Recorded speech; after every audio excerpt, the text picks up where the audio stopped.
grapes. Check this out.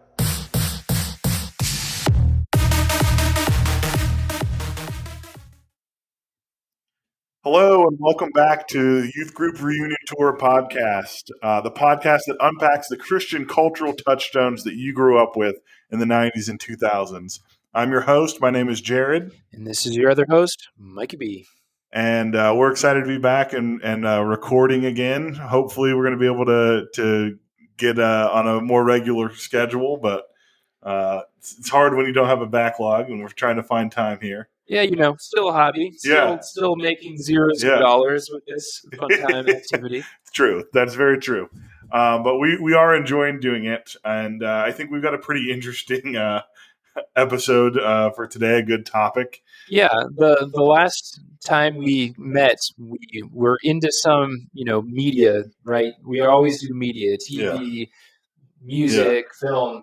And so we did VeggieTales, and it really got me thinking, in the VeggieTales realm. This was kind of VeggieTales adjacent, at least to me. And we had teased that we had previously recorded an episode for this, but had not released it. So we thought we'd return to it and do a proper episode. That's right. And we are talking about the greatest superhero in the Marvel comic universe. No, not Thanos, not Captain America. We are talking about Bibleman. And that joke is a call-ahead joke to a reference we haven't made yet, but you'll get it in about 45 minutes or so. You might not get it right now, but your kids will understand it. So, Mike, do you have any memories of Bibleman growing up? Sure. My memory of Bibleman. So, my parents, we became Christians, right? Yeah.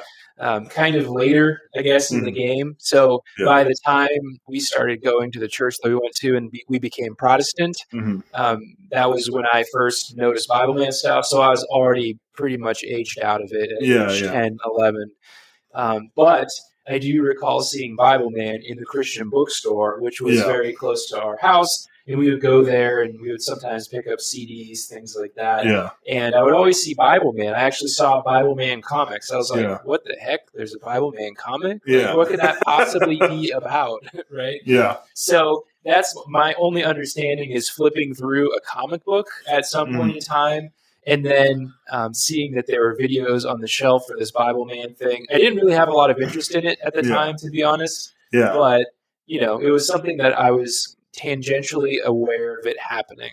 Yeah. So for anyone that doesn't know, before I give my little Bibleman story, I guess, is Bibleman is like a Christian, I guess, superhero. And he has the main thing that's notable about him is that he has a lightsaber. And or the sword of the spirit, if you will. And I know that when I was growing up, I never actually got to see Bibleman, but I always wanted to. Like, I would go to the Christian bookstore, or I would see people at church, and I would get glimpses of it. And I was like, this dude's got a lightsaber. This rules. Like, I want to see this.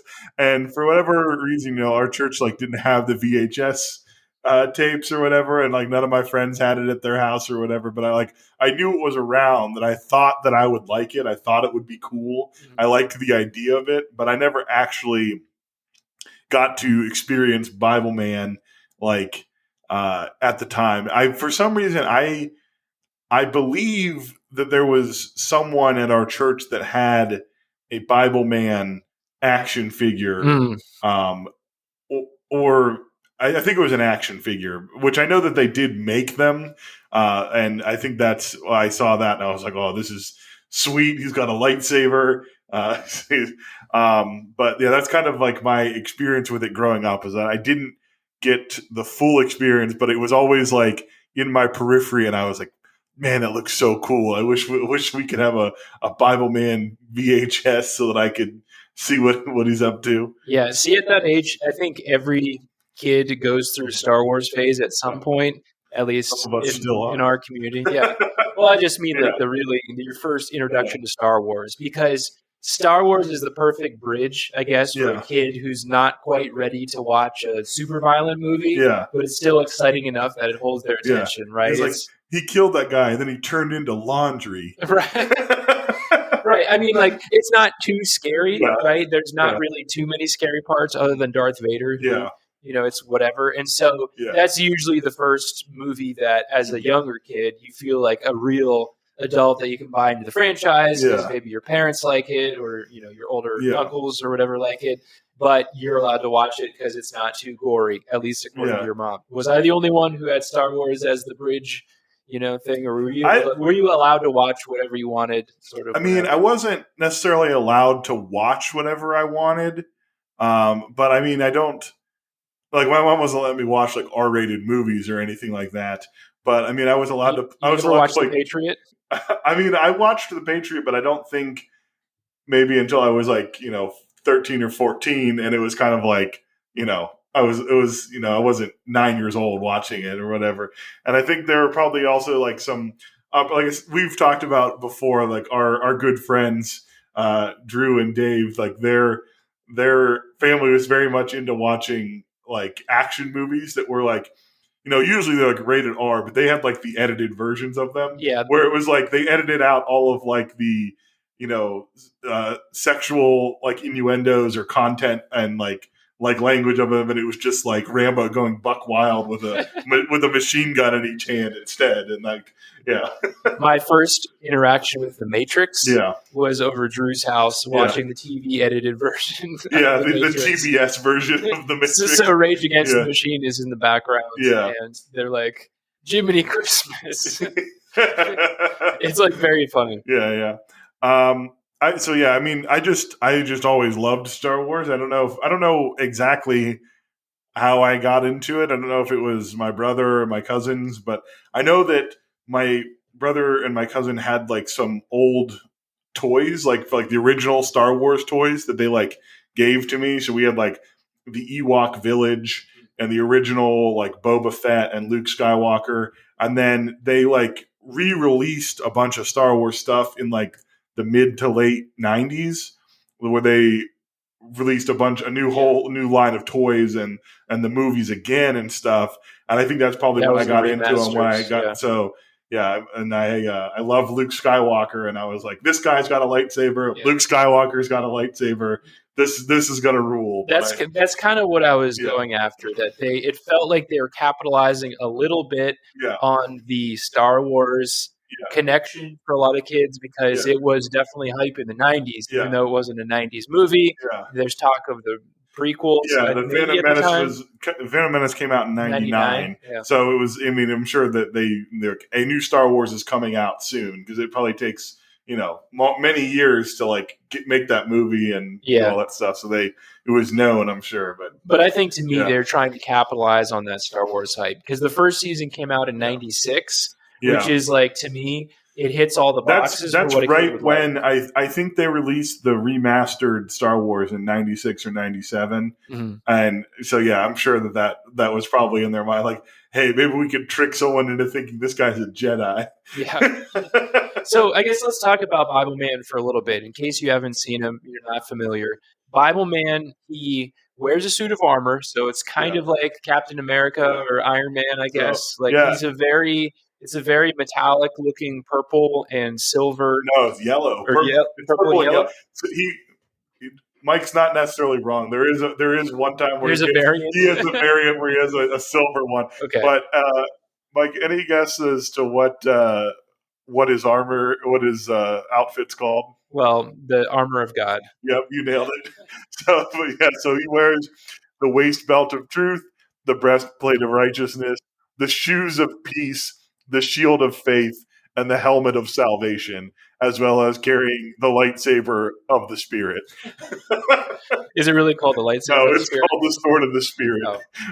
But it's pretty much a functioning lightsaber, right? The rules are the same. Yes. I mean, if you watch some of the videos, so his lightsaber is yellow. It's pretty obvious that they just got like a Luke Skywalker lightsaber and made it yellow instead of green. It's funny that they made it yellow, because like they didn't want to do blue or green or red. Yeah. So they're like, well, What do we have left? I know. Yellow. They're like they didn't Mace Windu wasn't out yet, so they didn't know that purple was an option. So they're like, I guess we're doing yellow. Are there any Star Wars Jedis canonically with yellow? Yeah, so there's the yellow, the three main this is good. The three main lightsaber colors for Jedi are blue, green, and yellow. So each one is like a different like faction within the Jedi. So there's like the yellow one is like, I think you can check all this out on Wikipedia if you really want to know. But I believe the yellow one, Plo Koon, if you know who he is, he's on the Jedi Council. He has a yellow lightsaber for sure. And I believe the yellow ones are for like the Jedis that specialize in like they're more specialized in like lightsaber combat, and then the blue ones I think are like more for like the ones that are more specialized in the Force, and then the green is like right down the middle, I think. So I could definitely be wrong. And then Mace Windu's is purple because Samuel L. Jackson wanted a purple one, and they're like, sure. And then they retcon some reason why he has it or whatever. But and then I know that there's silver ones. And then I don't know that anyone in like movies or TV has had a turquoise one, but in the video games you can. So presumably, if those are canon, it is possible to get a cyan lightsaber. But gotcha. Yeah. Anyways, my point with that is I'm trying to describe like the physical attributes of Bibleman. So he has this purple and yellow costume. Yeah. It looks like armor. He looks like it's like plastic, like armor. Yeah, he looks like a wrestler, you know. Yeah. And I just feel like, I mean, that's not a bad description. Yeah, like that's what I think when I see him. I don't think that's his gimmick. Like, he's a face that's coming to now entering the ring. Bibleman. Yeah, like even in the worst superhero movies from the era back when people used to argue and say there's never been a good superhero movie because the X-Men movies were always not that good. Yeah. You know, compared to the subject material. I was an X-Men fan, by the way. So, you know, even compared to the worst costumes and things like that, I feel like it was definitely more wrestler than it was superhero. But you get the point. It's a very campy take on this that looks like he dug this stuff up in the church basement and kind of threw it together. Yeah. They store-bought some lightsabers. The production value gets better as they go on, but they definitely start out with some very much like this is what they had laying around the church. Yeah. So there's a bunch of people in Bibleman's orbit and various characters. It kind of is a villain of the week type of show. Yeah, it is very much like a Batman. I mean, it's probably like, even though he has the lightsaber, Batman is probably closer to like the thing that's the close. He has like a rogues gallery, and there's like a different villain every week, and that kind of thing. So from what we watched, sidekick from what we watched, it was basically like follow the same formula of there's a new bad guy in town, and the new bad guy corresponds to some sort of sin, whether that's, you know, they have more than the 7 deadly sins, I suppose, right? They have a lot of people. Yeah, they're not. I don't think they ever. There's never an episode where there's like a lust person. No. That would be an insane episode. That would be hilarious.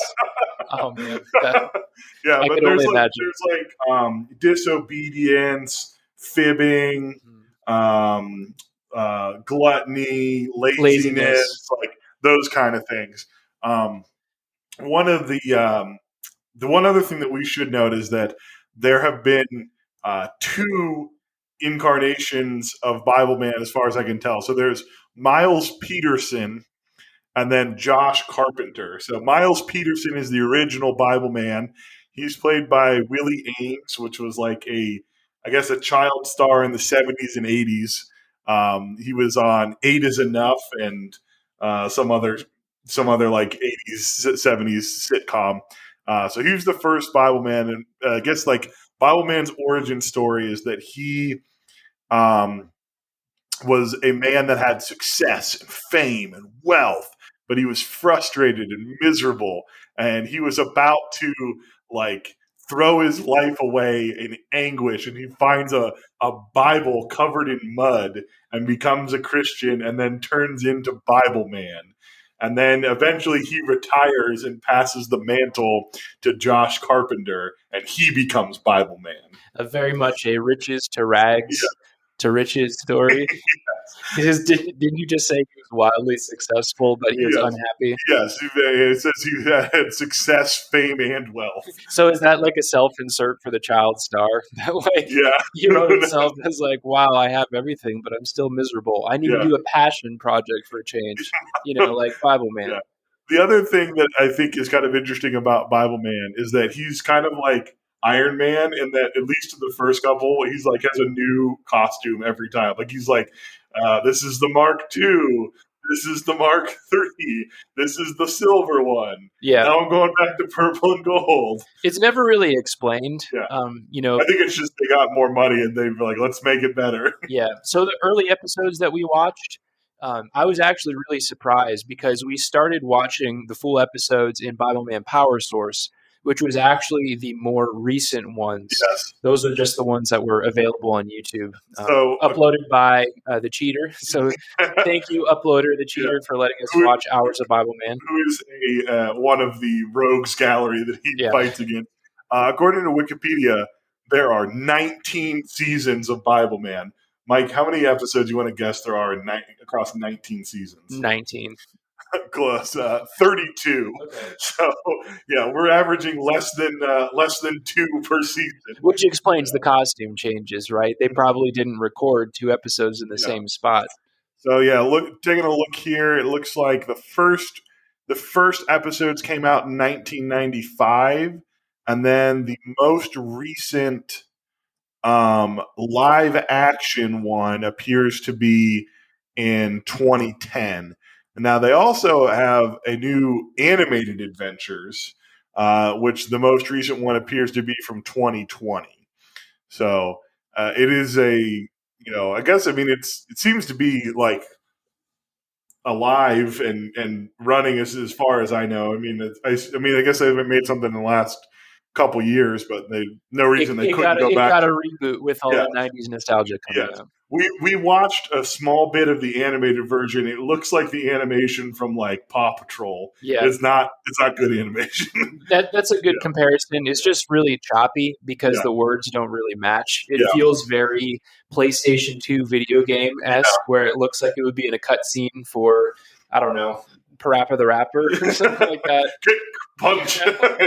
Well, just because like they kind of are floppy bodies that don't really. Speaking of which, you know what it reminded me of? What's that? Did you watch this today?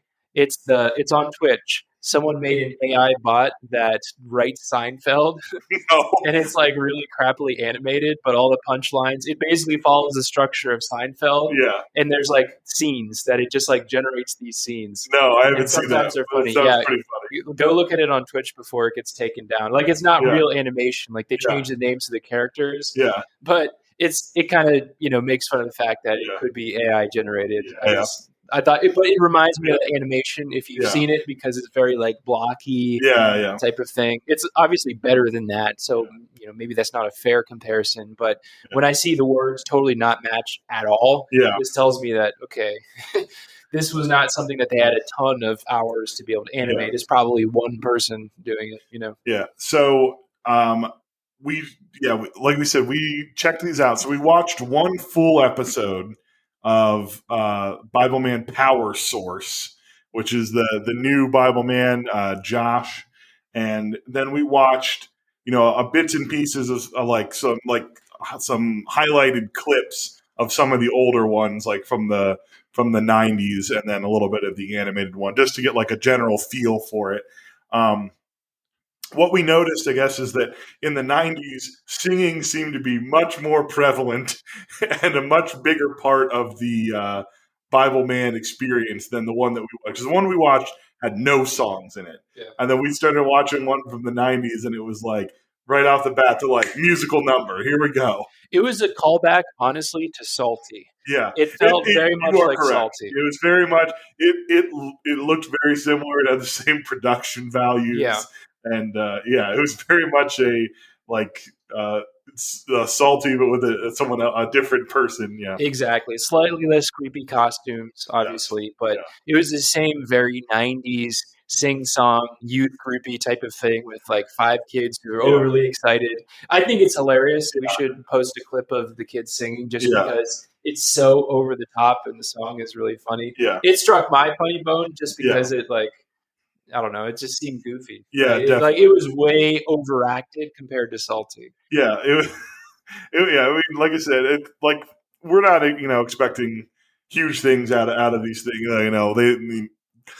We don't have the finest child actors that money can buy or whatever. They can't always get Dakota Fanning or whatever to be the child actor for these things. But I mean, like the main point of it was like they're trying to get across like make something like cool and have like a good message or whatever. And yeah. So the original Bibleman, so they've since retconned it and called it Bibleman Genesis. This is true. So of course they did. Right. So they called it Bibleman Genesis, but Bibleman Genesis basically followed the same type of pattern as all of the later Biblemans. So the one difference between Powersource and Bibleman Genesis, there's a lot more singing, as Jared mentioned. So it was like 3 or 4 musical numbers per episode. Yeah. Obviously, you had the original guy, right? So he looks slightly different. Yeah, he's definitely like this person is also like a middle-aged man, I would say, the first one. And then the other one, the newer one, is like in his late 20s, maybe. Does that sound fair? Yeah. And so the newer one features Bibleman has a sidekick who plays a lot bigger of a role. Yeah, so he has a sidekick named Cypher. Then he also has Bible Girl. And then there's another girl that's not Bible Girl that is also on the team, and her name is Melody. Which also, if you scroll back to our episode about Salty, Melody also was one of the children in Salty the Singing Songbook. Very deep lore, but that's true. No word on if they're the same person yet. No, but I'm just saying, like it felt like the writers were kind of, stirring in the pot of like, oh yeah, I've seen that before. That's they're like, well, we don't want to name her Grace or Faith, so we'll name her Melody. That's good. So the newer episodes have a lot more of technology, where they have this mobile van that looks like a little trailer, like a camper trailer. Yeah, it appears to be like. I mean, it feels like it operates like the TARDIS from Doctor Who, right? Yeah. Like it looks like this little camper that they go inside. It's this huge lair that has like multiple different rooms in it and stuff. Yeah, there's a bunch of technology, and so they kind of made it. This is where it gets Iron Man to me because they have a talking computer. Yeah, Eunice is the name of the computer instead of Jarvis. And so exactly. So Eunice is kind of this smart aleck computer who calculates things and is a big plot device for them to figure stuff out. And then there's also an evil computer named Lucy, Luci, short for Lucifer or something. And it's like that's the arch nemesis of the good computer is the evil computer. Yeah. Another comparison, I guess, to get back to like the old versus the new, there's a lot more cutscenes in the new one. So they really kind of made it comic booky. So if you picture the BAM or whatever, I guess maybe they figured out or they hired an animator to do those. But they had a lot of titles where the next day. Yeah, so the way that the episode would start is it would be like the first frame of the video that they have put this filter over to make it look like a comic book square, and it'll say, and it has like in like a jagged bubble, it'll say like one day at the ballpark, and then the scene starts, and that's how they transfer scenes. It's like they weren't sure whether they wanted to make this a superhero comic or a movie, because I get the comic book theme; it kind of fits what they're doing, but it just seems very comic-y, like for a live action thing. Like usually, there's no comic titles in Spider-Man. You know what I mean? Like it just, it's a comic. They kind of combined the worst of both worlds to me for that, because I found it annoying. Yeah. But I want to get into that episode that we watched. Sure. So what was the title of that? So the one that we watched was called, and all of the episodes sound like a Fall Out Boy song title, where they're all there. It's called "Terminating the Toxic Tonic of Disrespect," And they're all super long and wordy, and they always have a lot of alliteration in them. So that's the one that we watched, terminating the toxic tonic of disrespect. So we'll give a quick kind of rundown of the general plot. And there's a few scenes that we wanted to talk about we thought were interesting. So the thing starts off at a baseball game, and this team is losing, and the coach is like, well, this kid hasn't played yet, so I got to put him in. And there's a kid on the bench that is like, he's real mad about it. He's like, oh, man, come on. Actually, they are winning by so many points. Oh, are they? They had winning? a big rally, and he's okay. like, I don't want to get rid of this rally. Oh, okay. Sorry. I missed. Even worse. He does have a legitimate concern. Not that I'm team this kid, but your team Zach. You if decided with Zach. If you're losing, who cares? But they're winning, and he doesn't want them to lose by putting in the. And so this kid, the kid's name is Jess. Now, his name is not Jesse. And they could have named this kid whatever they wanted. They could give him any name. They could have named him Jesse if it was that important to them, or they could have given him a boy's name. But instead, they're like, no, we're just going to call him Jess. So, sorry, your wife's name is Jess. Yeah, it is. Is that confusing when you watch Bibleman? Yeah, go Jess. Oh no, not you. Yeah, baseball player. I mean, I was like, not coordinated, not very coordinated. That lines up, but. So yeah, they put him in. They put Jess up to bat, and they end up losing the game. And this kid is real mad about it. And you see that they're the villain of the week is going to be Professor Snorton Scoff, and he has given this energy drink Gatorade style thing, like Slurm. Yes.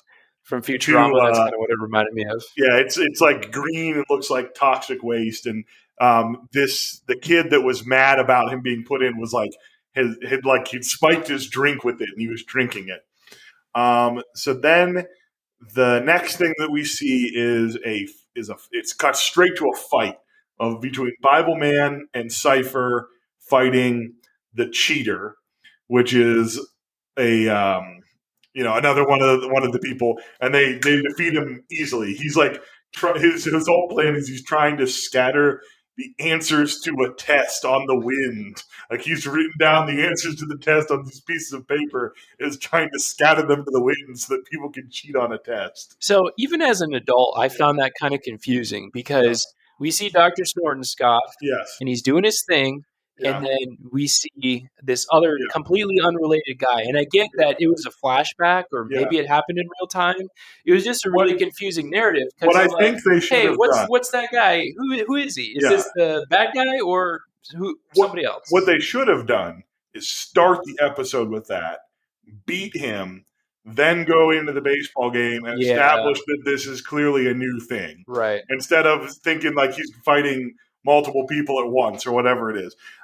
So the way that Bibleman defeats him is that he randomly quotes Bible verses at him, and then he's can't withstand the truth of God's word, and is defeated, and he sends him away.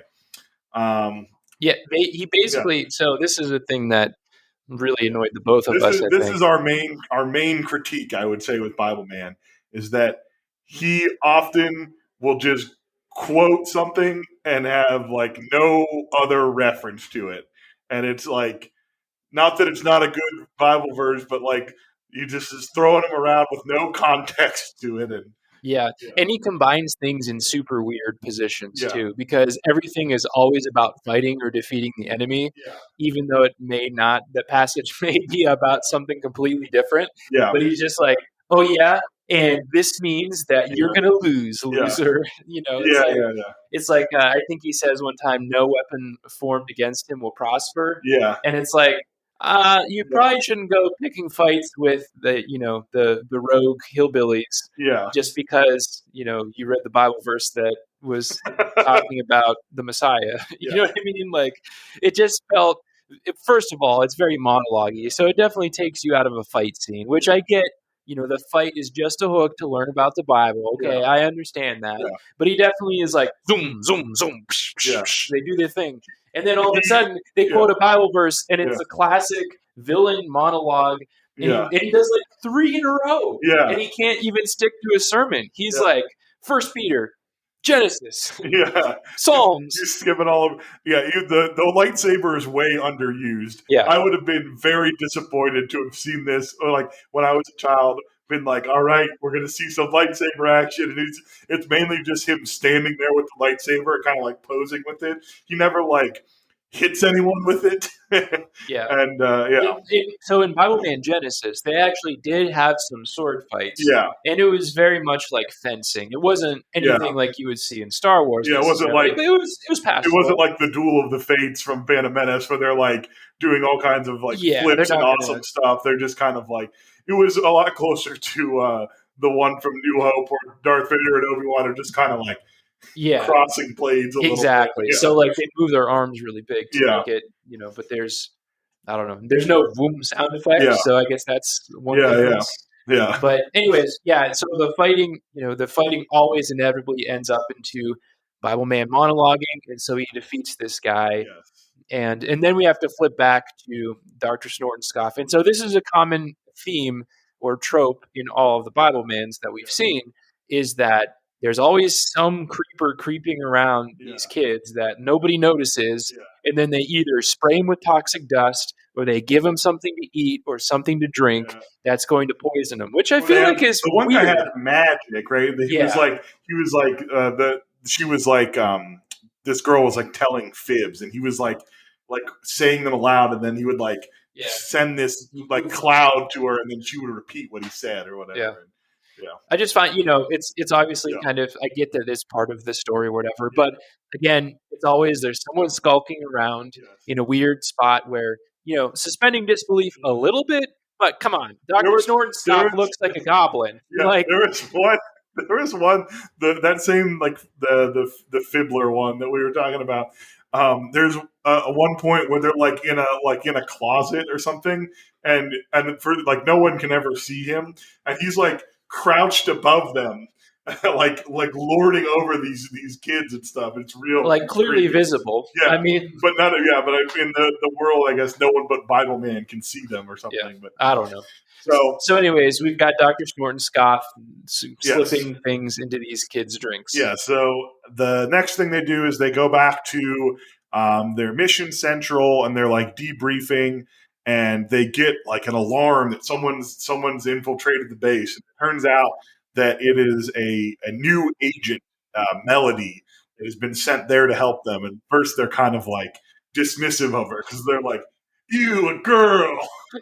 Which isn't exactly what they say, but that's kind of the vibe they're giving off, right? I get what they're trying to say, but it was unfortunate that she happened to be a girl because it comes off that way. Yeah. Just because it's like, it would have been better. It would have been better if she had been the original sidekick, and they would have sent this dude in, maybe. But the implication is that they don't want her because she can't do Bible stuff as good as the boys. She can't do Bible stuff good. she can't use Eunice. Yeah, I guess that's like the XYZ. So it was kind of a weird mixed message, but she's there and she's trying to like help them out. And so she's like in the lab, and they're like, "We're going to go do some field work. You can't come. Right? Stay here and work on the computer." Yeah. And so they go. Bible girl's place is in the kitchen. Yeah, it's in the lab. So they go out. They're disguised as an ump and a park manager, and they're trying to like figure out. Their computer gives them a readout and says there is like unrest at this park, and they're like, "We're going to go there and try and do some like undercover work and figure out what what's going on here." So we have a clip of them at the park interacting with some kids. So the person you're going to hear is Zach. He's the main boy that has like been having a bad attitude, and then Cypher is another person in this scene, and then there's also an unnamed girl that's hanging out with Zach. All right, let's play the clip. It's all just so bogus. Even though Jess got on base, we still lost the game. If Coach would have let me bat, at least a couple more runs would have gotten in. Yeah. Great, nobody's here. Surprise! Ooh, Mr. Magic. I believe in miracles, not magic, so I'd like to see some miraculous changes around here, if you know what I mean. Whatever. Just give me my empower. Shouldn't there be a please somewhere in that sentence? Please.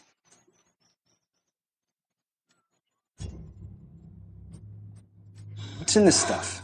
I don't know, but I can't get enough of it. Just give me my drink. I want one too. Want to go to the swings? Yeah, looks like there's a bunch of little kids over there. Not for long. Come on. You're welcome. All right, so the main thing that you're not maybe picking up from the audio of it is that I think is really funny is when the girl goes, "I want one too." She has like $1 bill that she wads up and just throws at him like she's like disgusted with this money. She's like, "I want one too. Get this out of here." She like throws this money at him. They definitely overact, which is the funny part to me. Like the funniest part was the girl saying, "I want one too," because her eyes just like roll right out of her head. Yeah. And also, it also definitely seems like they're about to go and make out when that scene is over, right? They're like, these kids are on these swings. They said, "Not for long," and then they head out. Yeah, it's like the bad boy from Greece, he's like on the bleachers. Making out under the bleachers. It kind of felt like that because they were both bad attitude people. Yeah. And hey, birds of a feather. It seemed like they definitely had some chemistry. They both got the slurm juice. Yeah. You know, both hanging out, being bad. Hey, I don't know if that's what they were trying to show. Definitely not. But they're trying to showcase their bad attitudes. Yeah. But it definitely they gave off that vibe. They're about to go in first base. Yeah. All we got is the body language tension of the awkward teenagers. Yeah. They through this interaction, Cypher is able to like trace he's like, oh, there's something wrong with this stuff they're buying, and he like figures it out and traces it back to Dr. Snortenscoff, and they get into like a brief fight with him and his henchman. His henchman's name is Stench, and basically they are like throwing like these goo balls at him that are like sticking them to the ground and stuff. And eventually Cypher is like able to like put up a shield and like drive them off. And they go back to the lair, and Melody is like, "Hey, I figured out this, they had this keyword that she was running through. It was an encrypted message. Yes, sorry. It was an encrypted message. And so the guy named Cypher couldn't figure it out. Yeah, just saying. Yeah, that really seems like a job for Cypher and not Melody. But anyway, she figured out that it was the Greek word for fruit, and that she deduced that the self-centered hearts are the root cause of the fruiting disrespect. And so they have figured out that Dr. Snortenscoff is like producing this and using it. And so they go and like try to like talk to Zach, and they're like, try to intervene and help him out. And then they head to like the lair, like they track them to this lair, right? And eventually they both get caught like by these trip wires. So Cypher and Bibleman are caught. They're like, and go ahead. I want to get into the dynamic between Snortenscoff and what's the other guy's name? Stench. Yeah. So they kind of have this pinky in the brain type of dynamic where they're both kind of clumsy in their own way, but Snortenscoff is definitely the leader. Yes. And Stench is kind of goofy. I will say that the layer set design was kind of cool. Yeah. Like it felt very, if you've ever seen Beekman's World, another 90s show, it was the off-brand Bill Nye. It feels like a warehouse that has definitely been like co-opted to be like a lair. Yeah, it definitely inspires the imagination because there's like a big warehouse. There's all kinds of weird things happening, lights, LEDs, things that are glowing. It's messy. I thought they did a pretty cool job of the set design, and I will give them credits for the stunt of being held and suspended by their feet. Yes, like little moths in a cocoon or whatever. So eventually, like Bibleman is able to get out his lightsaber of the spirit and cuts down Cypher, but then he's completely exposed and he's like getting attacked by Stench, and then Melody shows up and she's like, "I'm here to help. I can do field work too," and she saves him. And then they set up like this elaborate. My recollection of it is that like Cypher gets up like on this box and he like rides it down this like conveyor belt and like crashes into them and like buries them under these boxes. It was kind of like the Donkey Kong minecart level. Yes, It was basically that, where there just happens to be something that looks suspiciously like a minecart and a track that it's on. So he's able to use the momentum, and he like gets in the cart like feet first. And it's just like, whoa. And he goes down and he like hits all these boxes and like traps them under it. And the thing that we said when we were watching it is it seemed like if you slowed it down and played the song Hide and Seek, or the song that goes, "What you say? Oh, that's you." Okay, right? The thing from the OC and from SNL. And so we did that on our own. It was perfect. Yeah. So we're gonna try and get that video, that clip up on our Instagram of that scene with that song over top of it. It's so good because there's like explosions and it's supposed to be the dramatic climax of the whole thing. And they like cut. What makes it funny is they cut back, at least to me. They cut back and forth so many times. Like, I get that they're trying to establish speed or whatever, but in slow motion, you just see like Sword Scott's reaction and then the minecart, and then Sword Scott and then the minecart, and that like adds to that OCS drama. We enjoyed it a lot when we found that out. But yeah, they defeat him. Then they go back and they talk with Zach, and they're like, "Hey, you got to stop drinking this stuff." And he's like, "Okay, I understand. Why? Like this was, making me be self-centered. I'm going to apologize to everyone. I'm going to start by apologizing to Jess." And then at this point, Bibleman and Cypher realize, like, "Hey, we need to apologize to Melody because we were also having, a bad attitude like when she got here, and so they apologize to her and she forgives them." They get convicted because they saw how Snorton Scott treated Stench. Yes, and they're like, "Oh no, that's the fruit of disrespect." Yes, that's correct. So they apologize and they're like, she agrees to stay on and help them in the field, and then we get an end scene of Dr. Snortenscoff and Stench in their new lair, and their lair is a dumpster. And they're sharing it. Yes. And they're both fighting because they haven't learned to deal with their disrespect. Yes. Like, it's kind of a funny scene. I get it's supposed to be amusing, or, they got what's coming to them. But it was just kind of funny seeing two adults huddled together. Especially because dumpster. The dumpster, like, there's like a side panel that kind of slides away on a dumpster, but it's only on one half of the dumpster. So they're like huddled together so they can be in frame to be like seen through this hole. So they're like on top of each other in this dumpster. Yeah. So overall, I guess the episode, Jared, how would you rate it? I don't know. I mean, like I said, I think that it was kind of entertaining in terms of entertainment.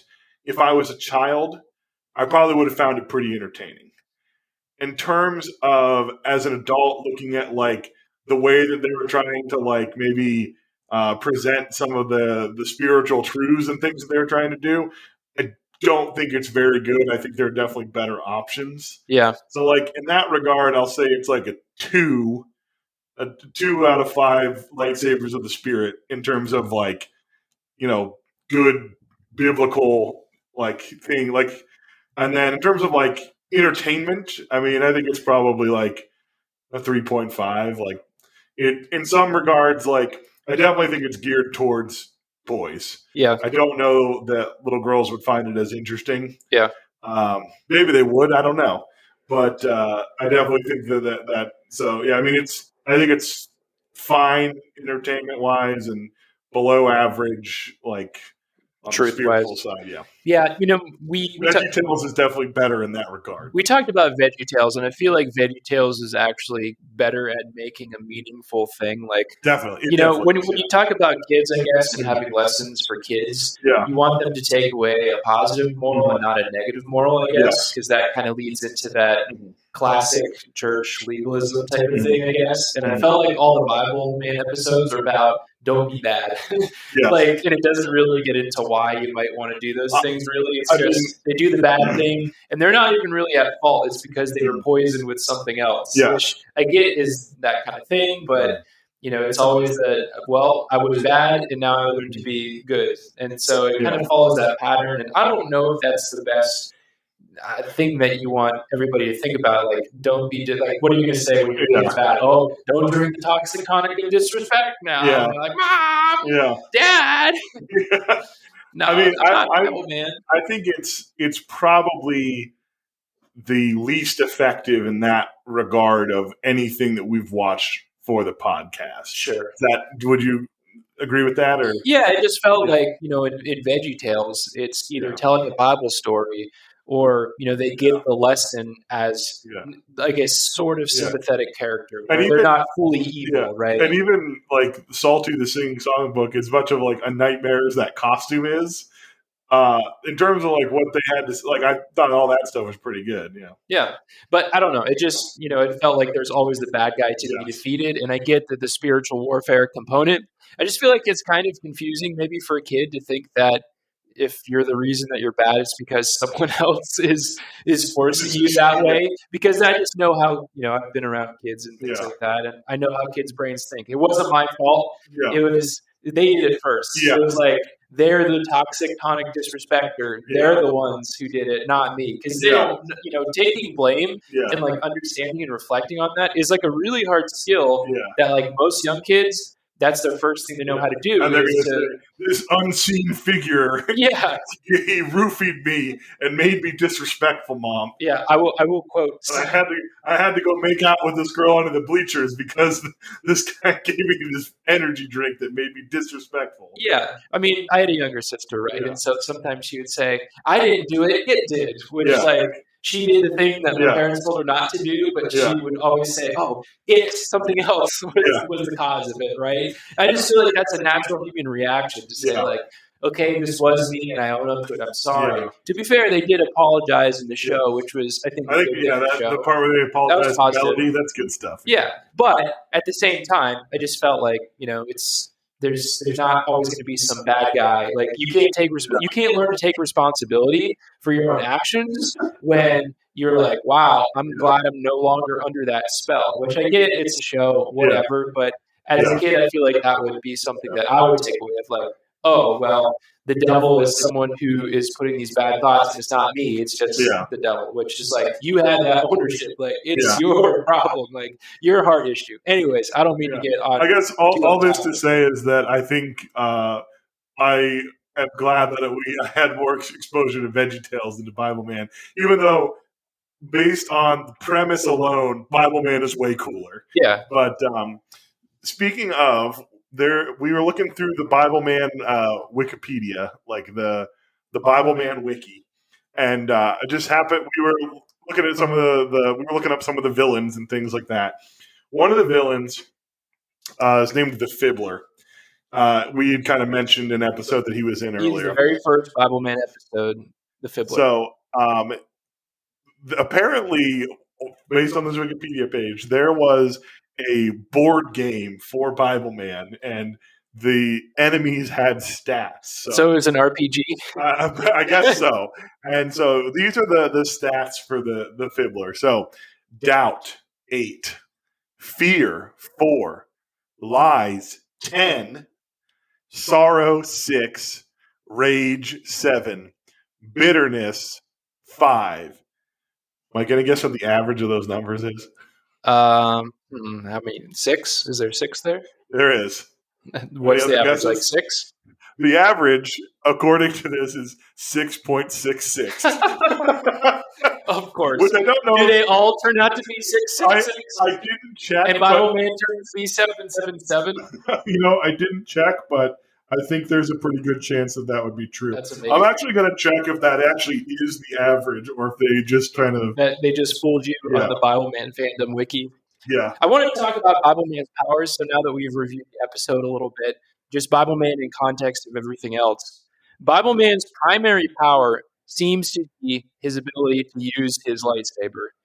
It is 666. We verified it. So, I don't really know if, in terms of like the Marvel power scale, right? Yeah. If you were to rank Bibleman on like, is he, cosmic? Is he superhuman? Is he human? That kind of scale. I would say he's probably superhuman only because he has the ability to teleport. Like he can kind of show up wherever. And this is a canonical power that is. It says that he can teleport. So, I mean, he's essentially Nightcrawler with a lightsaber. That's what I was tying it all back with the X-Men, right? So he did feel like Nightcrawler. He's bouncing out of reality. But he doesn't make the sweet sound effect. When he does the bamf. Yeah, he doesn't bamf out. Yeah. No, I just, so it's a weird power to give him. I wish they would have maybe given him more because the sword, as Jared said, he kind of just stands there and poses with it. He doesn't. I really wanted to see him like, and not necessarily kill someone, but like hit him with it and like knock them down and like disable them. Even if like I don't need him to like cut him in half, but like if you would like hit him and it stunned him or something, like I felt like that could have been something. But they limited themselves with what they can do by his power. You know what I mean? It's almost like the Superman problem where every single Superman story involves him having to have a weakness somehow. So there's the kryptonite, right? Yeah. And Bibleman doesn't really have a kryptonite. He just kind of like, his kryptonite is monologuing and then they get away, but he doesn't really he doesn't really catch them. He just sort of like catch and release because he monologues, he witnesses to them and then lets them go. Like he doesn't, at least Batman, can bring people to justice or whatever. But there's really no justice from Bibleman. Like the fight scenes. We did see one where he captures someone and he's like, you're going on a long, all expense paid trip. And he puts him in a crate and it's labeled as going to the bad place. Which is hilarious, especially after the good place. Yeah. So, Mike, I scrolled a little bit further down on that Wikipedia page for the Fibbler, and there's an important piece of trivia that I think needs to be shared. Yeah, hit us with the Fibbler's power levels trivia. Okay. It says, the Fibbler is a known dodgeball champion at the local church, as seen in the outtakes of the DVD.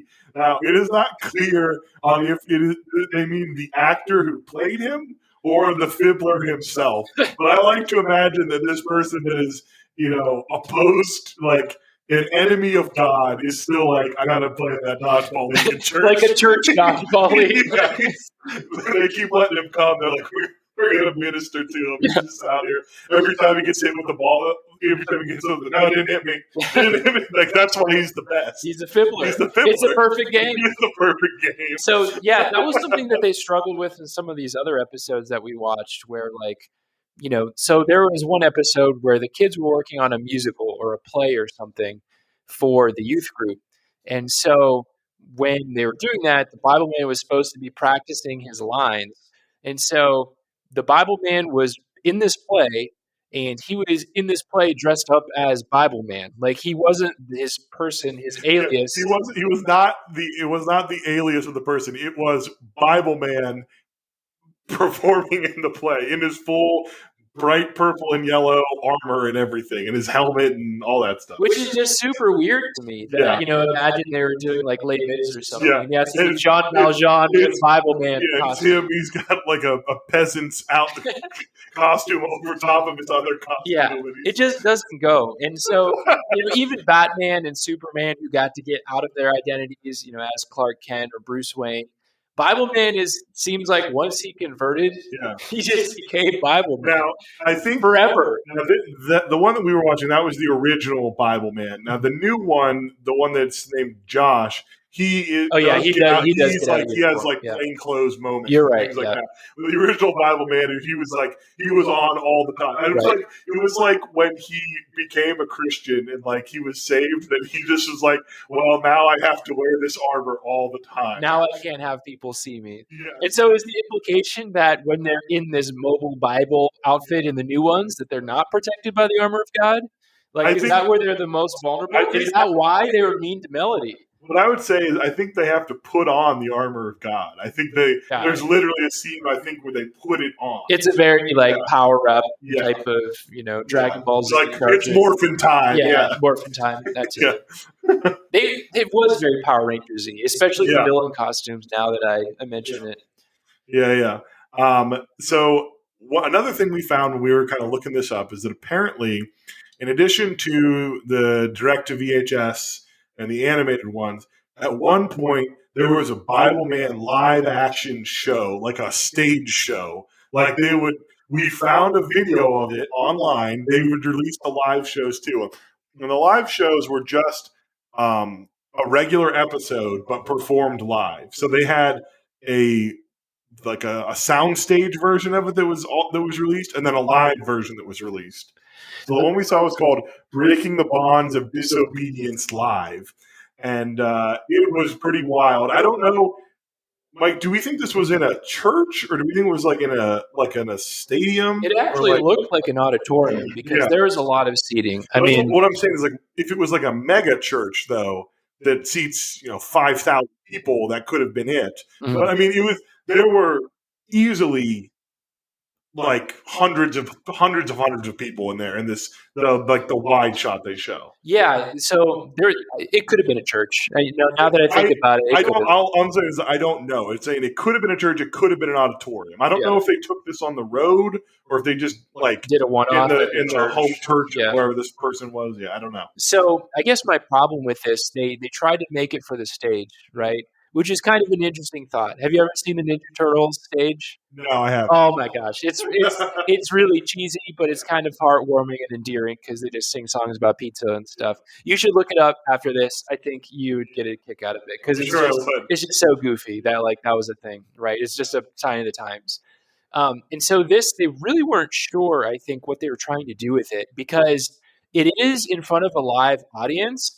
But there's a lot of editing being done, right? Where they have filters, like flame filters on them, and what I assumed happened was that for the live shows they had them up on a screen, and then that's what had the filter around it, and then they just took that video for the VHS when they released it or whatever. Yeah, probably. It just felt like. I wasn't sure if it was an episode or a play, because it was very clear that they were dubbing over their own lines. Probably to get the audio clean. Sure. But it was kind of like how we do sometimes. Yes. No. But we do have a clip of the live show when the villain comes out, when he makes his appearance. So it's like the thing starts out with I think a song about Bibleman, it explains he was a man that was had all this stuff, and then he lost it all and became Bibleman, and it saved him, and then they get interrupted by the villain. So Mike, if you want to go ahead and play that clip for us. All right, here's the villain. What was his name? Was this the Fibbler? No, this is not the Fibbler. If you give me a second, I could find it, but it's not. Hold on, let me see if I can find it here. It's not the Fibbler. It's not Luxor Spawndroth. Interesting. All right, let's listen to Luxor's WWE intro. You thought it was going to be another great Bibleman show, didn't you? Well, you can forget it. This year, it's my year. My set, my script, me. And it's my turn to win. What? No booze? That's better. Send me to the moon, Alice. So he's definitely playing the role of that WWE heel, as you saw. He literally asks for booze from the audience. Which is, I think, is I laughed out loud when we watched it because it seems like the people in the crowd are like not sure what to do. Yeah. And then he was like, "Come on," and boo me. And then it cuts to the crowd, and it definitely looks like it's all dads, and they all stand up and they're like booing him, like it is like a wrestling show. They thumbs stand down. up and they thumbs down and they boo, and then like their kids are in the seats like, ooh, but the dads are way into it. Yeah. It was just funny to me because he obviously was playing a heel. Yeah. And it's funny because you didn't, again, it kind of goes to that binary thinking that I'm talking about, right? Where like this guy is totally bad and irredeemable, right? That this guy is bad from that literally was his intro, right? Yeah. He is sin, so you boo him. Yeah. It's kind of like, again, it feels like a Satan sucks type of thing, right? It's like sort of obvious that is bad. So, booing it seems kind of silly. Like technically you can, but I don't know what value we get out of it. I do want to say that my other favorite thing about that clip is at the very end of it, he makes a Honeymooners reference, which is, for anyone that's not aware of what the Honeymooners is, it was a sitcom from the 50s where the main character would always threaten to beat his wife and, quote, send her straight to the moon. And one, it's insane that he makes that reference. And two, this is almost 50 years after that show was on the air. It's for all the dads that were there. Yeah, I guess. I mean, all the people showed in the crowd were definitely not alive with Honeymoon. I mean, they were all looked like they were like 30 or 40. And like I said, it was already 50 years old. Yeah, I thought it was funny, but this whole live musical thing is interesting that they tried, and that wasn't the only episode that they did live. Oh, there was like a bunch, multiple live ones. I wonder, it's not on here, but do we think they ever tried to pitch Bibleman on ice? Oh man, we can only hope. Right? Yeah, I feel like it would translate pretty easily. Yeah, because you have the costumes already, and that's half of the on ice thing. Yeah, right. Throw some skates on it and let them go. And then you just do it to songs, right? So what songs are the Bibleman on ice people going to do? Like obviously a Christian song, right? The Bibleman theme is too short to actually do. So one of the we were listening to some of the songs from the old ones, and Mike always likes to look at the comments just to see like what people are talking about. And was it the top comment? Yeah. The top comment says, if you listen to this song at 1.5 speed, it becomes a ska song. And actually, we did that, and it's actually amazing. I want to play a clip of that. It kind of slaps. It kind of rules. We tried to get a clip of it to play, but for some reason we couldn't get it to run at 1.5 speed. It would only play at regular speed, which isn't, it's not worth seeing. But Mike, do you know the name of that song? Yes, it was like do. I'm Never Happy or something. Yeah, also, it was like a emo song. Yeah. Yeah, Nothing Makes Me Happy. It's called Nothing Makes Me Happy. So yeah, if you go and find that on YouTube, play it at 1.5 speed, it sounds like a song you could skank the night away to. Yeah. It's a real ska sounding It's song. honestly better at 1.5. Yes. And it was a pretty good song. And it was like, I asked Mike, I was like, hey, if we change the music to this and just kept all the lyrics the same, could we make a pretty sweet emo song out of it? I think you could. It was kind of funny because it was proto-emo because they meant to be like kind of gothic because they have their eyes painted. Oh, like, they all had, like the zombies or whatever. Like, have you ever seen the Island Turtles kid? Yes. That's what it reminded me of, the makeup, Yeah. All the backup singers had like white faces and like. But I really like the name of this villain, and I'm going to steal this for a band name if I ever... For our emo band name, will we steal their exact lyrics exactly and the name of the person who already sang it? Well, we'll check out the name. The name is Master of Misery. The Master of Misery. Which, I get that. That's pretty awesome. Like MOM. That's a perfect band name. Yeah. And it's not quite like Master of Puppets, Master of Misery. And you can stylize it with 2 capital N's and 1 lowercase in the middle. Oh, it would be so amazing. Man, if we could just go back to like 2005 and get our emo band going. I know. See that? We'd be ready to go. Little did they know, Nothing Makes Me Happy. They're so ahead of their time. Again, what's the lesson there? Nothing makes me happy. The misery person is sad. Yeah. Sad is bad. Do not be sad. Nothing makes me happy, so we're going to defeat you. And he's like poisoning other people, presumably. I didn't watch that episode. But. Yeah, we only watched the song for that one, but... So their songs were good, all that to say. At least one song was really good. Yeah, we liked that one. So some people, we looked up some IMDb reviews. Most of them are very negative. People do not like this, mainly for like some of the reasons we said of like VeggieTales is better. It's very kind of surface level. They're cherry picking verses, and they're not like that. Don't necessarily have to do with the thing that they're trying to get it to mean. And even though they may be well intentioned, it's not a great execution. But for some reason, there also seems to be like some. I mean, there's not too many of them, but like people have kind of like me reviewed this where they keep talking about Bibleman being in the Avengers. And so I'm going to read one of these now. It says, 10 out of 10. Bibleman should have been in Avengers Endgame. With a great personality and amazing figure, Bibleman would have destroyed Thanos. This TV show has better special effects than 90% of the TV shows today. Bibleman is much better than VeggieTales, and Bibleman would destroy Larry the Cucumber and Bob the Tomato. So that's a really interesting topic that they bring up. Who would win in a fight? Larry Boy, which, as we've established, is a superhero, or Bibleman? So, based only on what we've seen on the screen, I have to say Larry Boy, because at least he has launched his plungers at and hit someone. That's true. And we've never seen Bibleman actually land a blow on someone. That's true. And quoting the Bible, Larry Boy is not going to do anything. He's already a Christian, will not affect him. That's true. He's completely immune to the Bibleman's greatest power. Teleportation? Well, I mean, just teleporting behind him and whispering a Bible verse in his ear isn't going to defeat him. That's true. I guess you're right. So Larry Boy is canonically more powerful than Bibleman. I think so. I think so. I mean, Bibleman would obviously lose to any of the Avengers if we're being real. Well, Mike and I, before the episode, we're starting to talk about this, and we should try and save it because we were about to get into a fight of who do we think that Hawkeye could beat Bibleman. We said we're going to start with the weakest Avenger and work our way up. So we said Hawkeye is the weakest Avenger. Do we think Hawkeye can beat Bibleman? What I'll say is hand to hand or with his bows and technology and stuff. He has to beat Hawkeye with his bow. Okay. I mean, that's his whole thing. Otherwise, he's just like Bibleman has to have his sword, right? Yeah.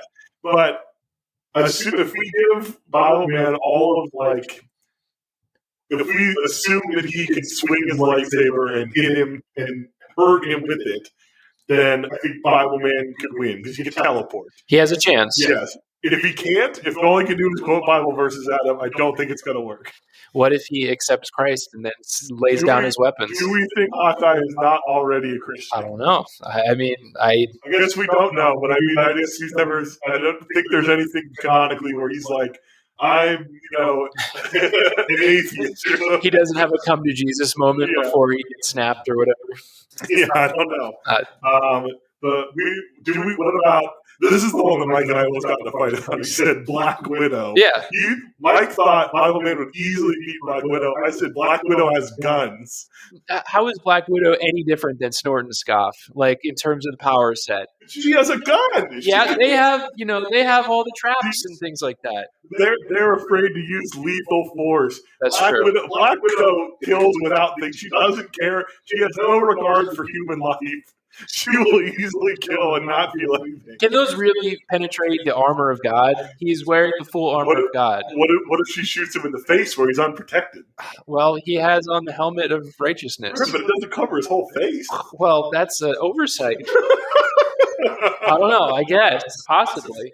I just imagine it's impervious, and that's why they don't try to shoot him. Like that's my in-universe thing. Oh, okay. So you're saying that it's like made out of like vibranium. Yeah, exactly. It's like adamantium or vibranium. So you're saying he's basically got Black Panther's suit. Yeah, So he's Black Panther with a lightsaber. And Cypher had the shield that was very Captain America, and he was able to absorb all the lightning because some of these bad guys do have powers, like lightning and like sticky bombs and all these kind of weird things. So I can't see that being totally different than the skill set. All right, so Natasha. Real quick, let's talk through the main Avengers. So we got Captain America, Thor, Iron Man, Hulk, Hawkeye, and Black Widow. Okay. Is that fair? We're not counting. No, we're not going to do Spider-Man, extended. Ant-Man, No. we're not counting those ones. All right. So out of those 6, how many of them do we think Bibleman can beat? No chance he beats the Hulk, right? No, yeah, that's no out. chance he beats Thor. the Hulk, and no chance he beats Thor. Okay, so that's 4 left. So that's so.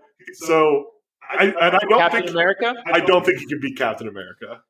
Yeah, because his main thing is quoting Bible verses. We know for a fact that Captain America is a Christian because in one of the movies he says there's only one God and he doesn't dress like that. Got it. Okay. So we know Captain America. He's a monotheist. Yes. Iron Man. Do we think he can beat? Now No. they're similar because they both upgrade their suits all the time. That's true, but I just feel like Jarvis versus Eunice. Yeah. Oh yeah. Jarvis would win. I'm pronouncing it Eunice, but it's spelled U-nice, as in U-N-I-C-E. It is Eunice, but they're clearly when they show up as they saying U-nice. Yeah. Anyways, I think Jarvis would beat that, so that's a fair comparison. You think Jarvis is a stronger AI I than do Eunice? think Jarvis is a stronger AI. Fair enough. I mean, here's the thing. Eunice couldn't even crack the message that the secret encryption key it was like Apple. 6 letters. Yeah, right, exactly. It was a Greek word. That should be in your dictionary. Mike, as a former professional white hat hacker, how long would it take you to crack a 6-letter password? Well, it all depends on how it was encrypted. Yeah. If it was encrypted with an algorithm that was fairly popular in the 90s, for example, something that might have been on our Windows XP computer that we played data trades on. Especially if it's based on a dictionary word, really a half hour or less, 6 characters. So, and that's using a dictionary. Brute force, probably an hour. Yeah, so you're saying that you yourself are probably stronger than Eunice. Probably, yes. What are your chances of beating Bibleman? Okay. Well, hold on. So we're saying no chance against Iron Man, Hulk, Thor, Captain America. Yep.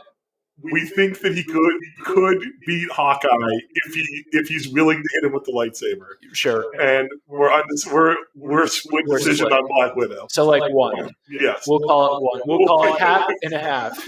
Yeah. So he could beat 1. So he's a bottom 5.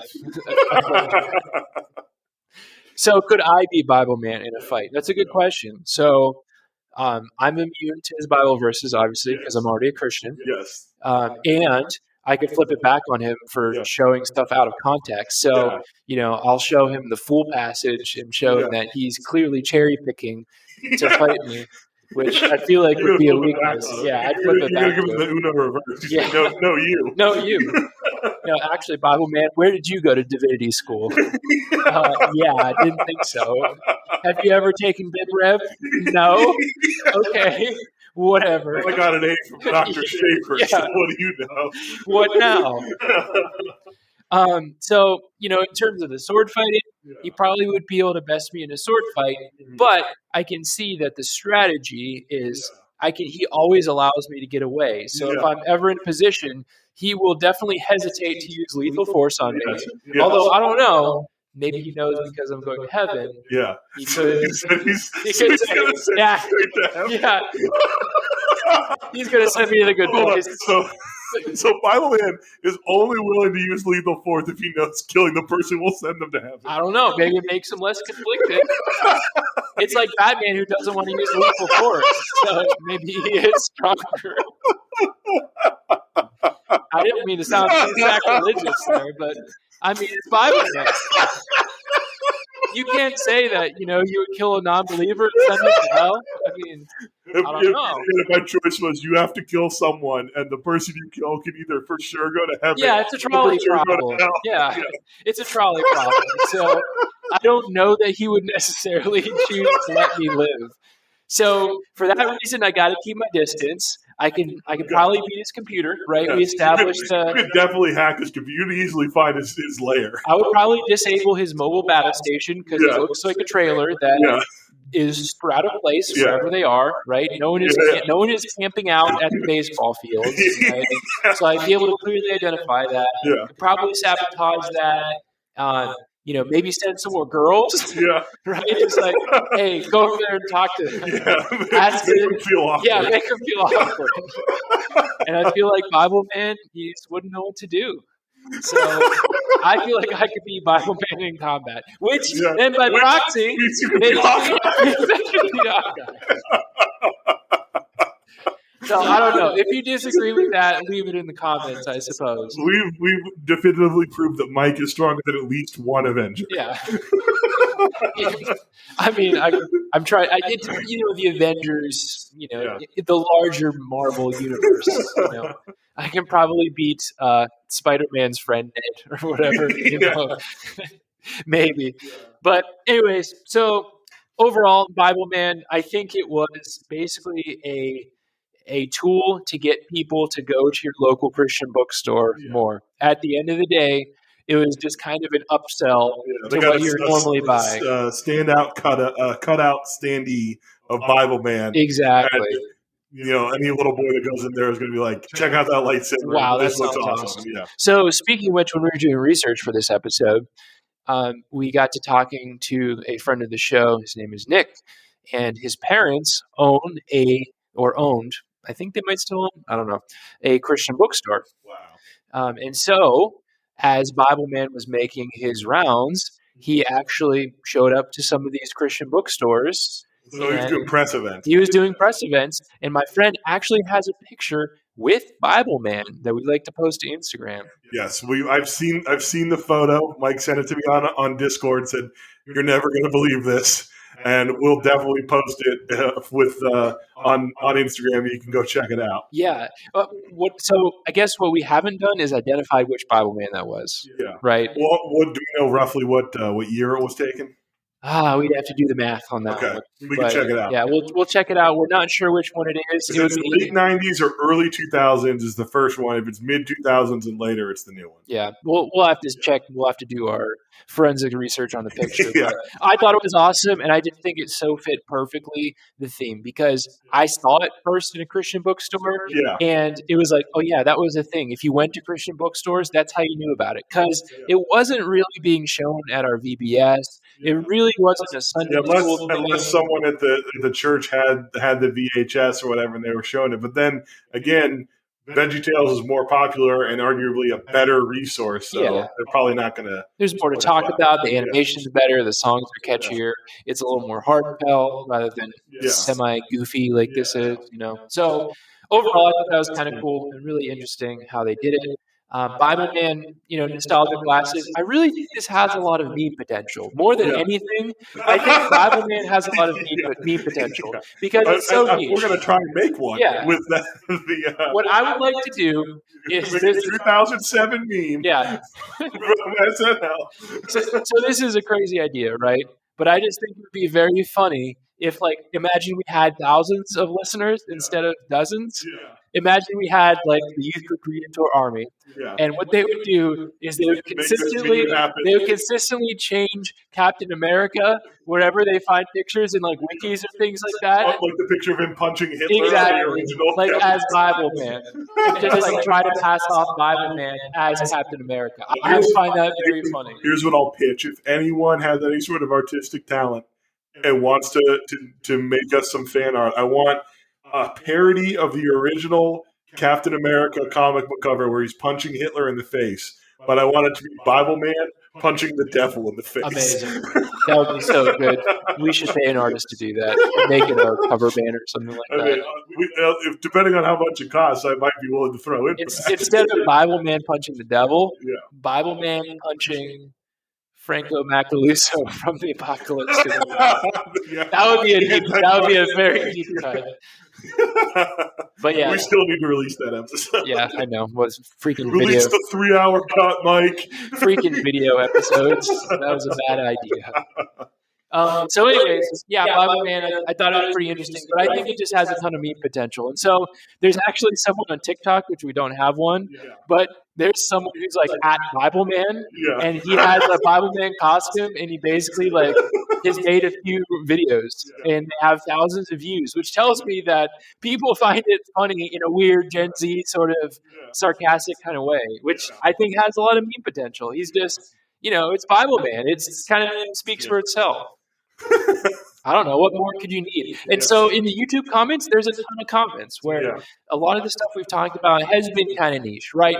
Not many people have played Dance Praise. However, like these YouTube comment sections, there's a lot of people who are in the Bible Man on every episode, who are leaving comments, who are active. You've read reviews about people who watched Avengers Endgame and they leave a review of Bible Man based on what they watched, right? Which I think is a really funny testament to how interesting it is, Christian or non-Christian. It is a weird, funny thing of the times that is, how did this get made? It feels almost unbelievable. But it's true, and it has a lot of potential because it's so weird. And if anyone wants to make a Bible Man meme and share it with us, we'd love to see it. Post your best Bible Man memes and video edits like we're going to do. DM us on Instagram, send us on Twitter, wherever. Our goal this year for 2023 is to take Bible Man mainstream.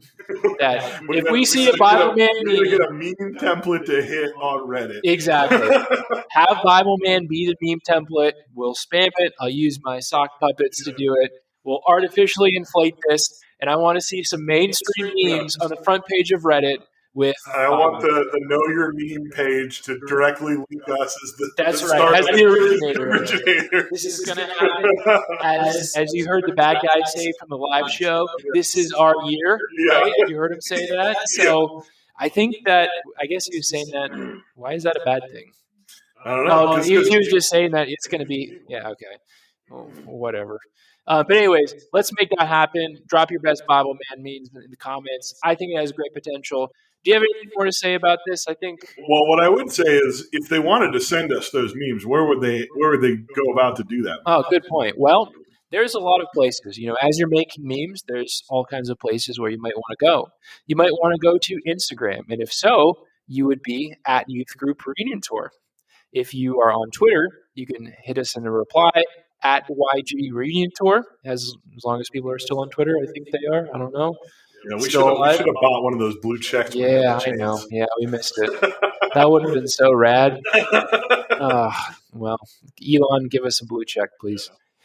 You could also send us an email, youthgroupreuniontour@gmail.com. We do read each and every email. If you want us to read it, we will. If you don't, we won't. But it does... if you're not going to subscribe, great encouragement to help us try and get more than one episode out every 2 months. Yeah, if you're not going to subscribe to our Patreon, which we don't have, you might as well send us a nice note. If you thought it was dumb, that's fine too. But we'll take any good or bad reviews. Send them our way. Yeah, go ahead and post Bible Man memes to our subreddit. Is that cool? Yeah, go ahead. Subreddit moderator. Oh yeah. Okay. So you can post memes at r/Youth Group Reunion Tour. Is that the r/? Yeah. Okay. And feel free to post it all around. Do we want to link to our Yat page again? Yeah, sure. All right. We have a Yat page which has our Discord links, a bunch of other stuff on there. It's like a cooler version of Linktree. Yeah, it is, or all those other things like Milkshake or whatever. But it's y.at and then it's 4 emojis, so it's cool. Church. So it's y.at /. Yes, right? correct. Yeah, just to be clear. Thank you. Sorry.